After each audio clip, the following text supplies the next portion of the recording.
Huomenta vaan. Ja Jylängin Sanna Keulingin Aktiivipalma-projektipäällikkö täällä kertomassa Aktiivipalma-hankkeesta, mistä on kyse. Itse asiassa tuo N pitäisi olla isolla kirjoitettuna tuossa, mutta vahingossa näköjään unohtunut pienelle, mutta se ei varmaan nyt ole oleellinen asia. Kerron tosiaan vähän, että mikä on tämä ryhmähanke, johon ollaan tässä nyt sitten keräämässä porukkaa ja kartoittamassa Keuruusseudun yrittäjiä, yrityksiä, että minkälaisia digitaalisia haasteita, minkälaisia digitaalisia osaamisia palvelualan yrityksillä siellä on.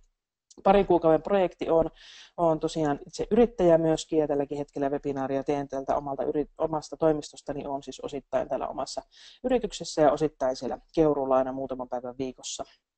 Ja sillä tavalla vastailen sitten taas puhelimeen ja sähköposteihin ja muuta. Mutta katsotaan, että mistä tässä on kyse. Ja olen itse tosiaan digialan yrittäjä, niin kuin jo esittelytekstissäkin, että somekoulutuksia teen pääasiassa. Ja autan ihmisiä sosiaalisen median ja digi- ja IT- ja tämmöisten juttujen kanssa. Ja huomenna iltanahan meillä on muuten se webinaari myöskin sitten näistä, kerron siitä kohta lisää. Okei, no hankkeesta lyhyesti nämä tämmöiset niin sanotusti tylsät asiat, mutta Aktiivipalma on kehittämishanke, jota toteuttaa tämä LEADER-ryhmän paikallisen strategian, eli Manner-Suomen ja maaseudun kehittämisohjelma 2014-2020 tavoitteita. Eli digitalisaatio on siinä yhtenä tärkeänä, palvelualan digitalisaatio. Hankkeen kesto on tosiaan tuolta syyskuusta tuon maaliskuun loppuun, ja minun projektini on 2 kuukauden työaika tänä aikana, ja olen aloittanut tuossa joulukuussa, ja nyt sitten tosiaan teen aina päivät sitten osittain viikosta siellä Keuruulla. Ja hallinnoijana on kehittämisyhtiö Geolink Oy. Ja tässä on hyvin kerrottu nämä tavoitteet, eli aktivointihankkeen tuloksena syntyy yritysryhmähankesuunnitelma, ja näihin tunnistettuihin kehittämistarpeisiin. Eli minä siis kartoitan yrityksiä, soittelen, otan vastaan sparraan tai siis tapaamisiin, jossa kerron, jota kartoitan, että mitä te teette, mitä tarvitte, minkälaisia työvälineitä teillä on olemassa, minkälaisia haasteita niiden kanssa, mihinkä tarvitsisi kehittämisapua, tarpeita, onko se kansainväliseen verkkokaupan rakentamiseen, ylipäänsä digimarkkinointiin, digitaaliseen näkyvyyteen, mikä ikinä se tarve sitten onkaan, mutta digitaalisuus on siinä niin kuin pääpointtina nimenomaan. Ja tosiaan kartoituspohjalta, siksi soittelen, kyselen välttämättä kaikkiin, ihan joka ikiseen yritykseen millään kerkit tänä aikana soittelemaan, eli sillä jos on sellainen asia, josta haluaisit jutella ja keskustella, niin ole minun suoraan yhteydessä. Minun osoite on palma@redesan.fi, löytyy tuolta myöhemmin, ja puhelinnumerokin löytyy sieltä, ja tietysti somestahan minut totta kai tavoittaa ihan omalla nimelläni, Facebook, Twitteri, LinkedIn, joka paikasta. Ja tärkeää on, että alueelle syntyy yritysten yhteinen verkosto, koska tämä verkostoituminen on tänä päivänä se juttu, jolla me pystytään näkymään ja olemaan enemmän. Ja jolloin se tahtotila on lähteä kehittämään palveluita, osaamista, palveluiden saatavuutta ja arvostusta sekä yritysten välistä yhteistyötä. Hassusti tavoittunut tuossa. Mutta tosiaankin se voi olla sitten se yritysryhmähanke myös koulutusryhmähanke. Ja katsotaan, että kellekin nyt minkälaisia tarpeita ja lähdetään kasaamaan sitä kautta. Se voi olla ihan sitä, että siellä lähdetään sitten yrityskohtaisia asioita viemään eteenpäin. Aktivointihanke on siis tämä, mitä me nyt tehdään, ja aktivointihankkeen tuotoksena syntyy siis, tässä sanotaan, että kehittämishankkeen kautta muun muassa kohdealueen esimerkiksi kivijalkakauppa ja verkkokauppa integroituu toisiaan tukevaksi saumattomaksi ylikanavaiseksi palvelukokonaisuudeksi. Hauskasti sanottu, mutta tarkoittaa siis, että voi olla kauppa, voit olla kotona yrittävä yrittäjä, jolla on pieni verkkokauppa ja sitä pitäisi kehittää, tai sulla on kivijalkakauppa ja hyvin harvalla vielä on sitä verkkokauppaa, ja tänä päivänä ne olisi tosi mahdollisia kuitenkin ottaa käyttöön pienelläkin kustannuksella valmiilla alustoilla. Lähtisi vaan tekemään, se auttaisi markkinoinnissa jo ihan tosi paljon. Mutta nimenomaan niin, että me pystytään palvelemaan sekä asiakkaita siellä paikan päällä, mutta sitten myöskin tarjoamaan tuotteitamme kauemmaksi. Ja matkailuun ja alueen vetovoimaahan sillä tietysti sitten pyritään pitkässä juoksussa, eikös vaan? Kaikille asiakkaita enemmän. Ja tässä vielä tätä tekstiä, mikä yritysryhmähanke on. Tämä on lähes suoraan kopioitu yritysryhmähankkeen sivuilta, eli tavoitteena voi olla tuotannollisen yhteistyön kehittäminen, markkinointi, myyntiyhteistyön kehittäminen ja tuoteperheen suunnittelu. Yhteistyönä voidaan yritysryhmähankkeessa rakentaa niin, että lopputuloksena voisi olla vaikka yrityksiä palvella osuuskunnan perustaminen tai matkailuyritysten vientirenkaan käynnistäminen. Tai niin kuin sanoin, niin tässä on nyt sitten esimerkiksi verkkokauppa, digitalisaatio, yhteinen verkkokauppa, yhteinen digihanke. Kaikenlaisia muotoja käydään, mutta se syntyy siellä, että kun minä kartoitan, niin me mietitään yhdessä sitten, että mikä se olisi se juttu. Yritysryhmähanke on yhdistelmä hanketukea ja yritystukea. Niistä kohta tuossa lisää. Hallinnoija kokoaa sopivan joukon maaseudulla toimivia mikro- ja pienyrityksiä ryhmäksi. Siis ei tarvitse olla maatalousyrittäjiä, vaan kaikki, jotka siellä maaseudulla toimivat. Ja tässä tapauksessa tietysti kaikki Keuruu, Petäjävesi, Multia-alueella toimivat mikro- ja pienyritykset. Eli me Geolinkilta sitten kootaan tämä ryhmä. Ja suunnitellaan yhdessä osallistujayritysten kanssa kaikille yrityksille yhteinen kehittämisosio ja laaditaan sille kustannusarvio. Tuki jaetaan osallistujayrityksille de minimis tueksi, ja vaikka yritykset saa hyödyn kehittämispalveluna eikä rahana, ja yritykset välttyvät kokonaan hankehallinnoinnin vaatimalta työltä. Eli siis yritysten ei tarvitse muuta kuin päättää, että lähtee mukaan ja lupautua tietysti maksamaan sen oman osuutensa siitä. Ja sitten vähän sitä raha-asiaa. Pelkästään yrityskohtaista kehittämistä varten yritysryhmää ei yhteistyöhankkeessa voida perustaa. Eli siellä on aina yhteisiä osioita, yhteistä kouluttautumista, yhteistä kehittämistä, yhteistä rakentamista, jotain mitä te yhdessä siellä lähdette tekemään.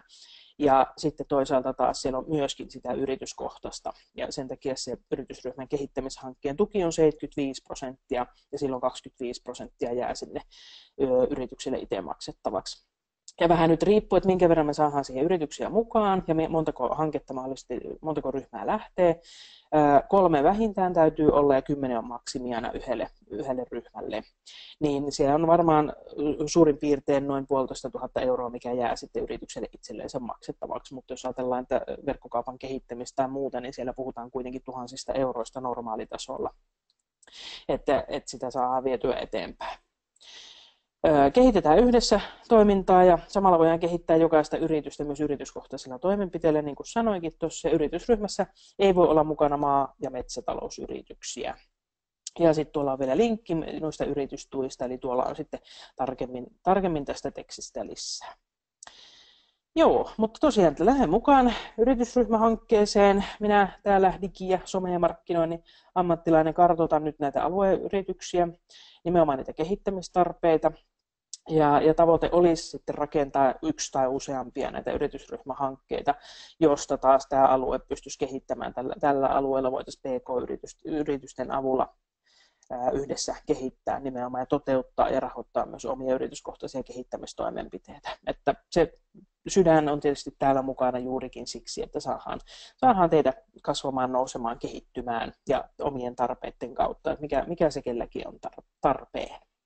Ja kysykää ihmeessä, hei nyt jos on kysyttävää, jos katselet tätä tallenteelta, niin ota minun yhteyttä maaliskuun loppuun asti, olen tässä hankkeessa mukana ja sitten tietysti jatkuu pienryhmähankkeella sen jälkeen. Mutta ota toki yhteyttä, jos tulee kysyttävää, etkä ole tässä nyt kuuntelemassa online-webinaaria paikan päällä. Suurin piirtein tämä juoksutus kulkee näin, eli nyt siis tehdään kartoitusvaihetta, tapaamisia, puheluita, infotilaisuuksia. Nyt esimerkiksi tämä tässä huomenna illalla on se digiherättelyä. Webinaaria on tulossa myöskin tuolla Geolinkilla sitten ihan live-tapaamisia ja tapahtumiakin. Pysykää niistä kartalla. Geolinkin tuolla Facebookissa, nettisivuilla, Geolinkin uutiskirjeessä, niin kuulette näistä. Se tapahtuu nyt tässä tammi-maaliskuussa. Sitten kootaan tuossa maaliskuussa nämä tarpeet, että mitä nyt sitten tarvitaan ja minkälaisia ryhmiä lähdetään rakentamaan. Ja silloin istutaan jo sitten yhdessä pöytään alas, että ne, jotka ovat kiinnostuneet oikeasti, niin yhdessä lähdetään jo miettimään sitä asiaa. Tässä vaiheessa nyt ensin käyn yksittäin keskusteluja. Yritysryhmähankkeen kasaaminen tapahtuu siis silloin maaliskuussa, ja niin, että meillä taas sitten huhtikuussa, kun lähtisi paperit heti eteenpäin niin, että tämä homma lähtee siitä mahdollisesti jo hyvin pian liikkeelle. Että se käynnistyisi sitten 2017 keväällä. Toivon itse, että se lähtisi huhtikuussa, mutta niin kuin tiedätte, että aina kun haetaan rahoitusta ja muuta, niin siellä voi sitten kuitenkin joitakin viikkoja viivästyä, niin kuitenkin keväällä 2017 sitten lähdettäisiin niin hommiin sen yritysryhmähankkeen kautta. Joo, tulevia tapahtumia tänään tietysti ollaan tässä nyt juttelemassa, että mikä tämä yritysryhmähanke on ja miten tämä Palma vaikuttaa mihinkäkin ja olisiko se just semmoinen sulle sopiva juttu.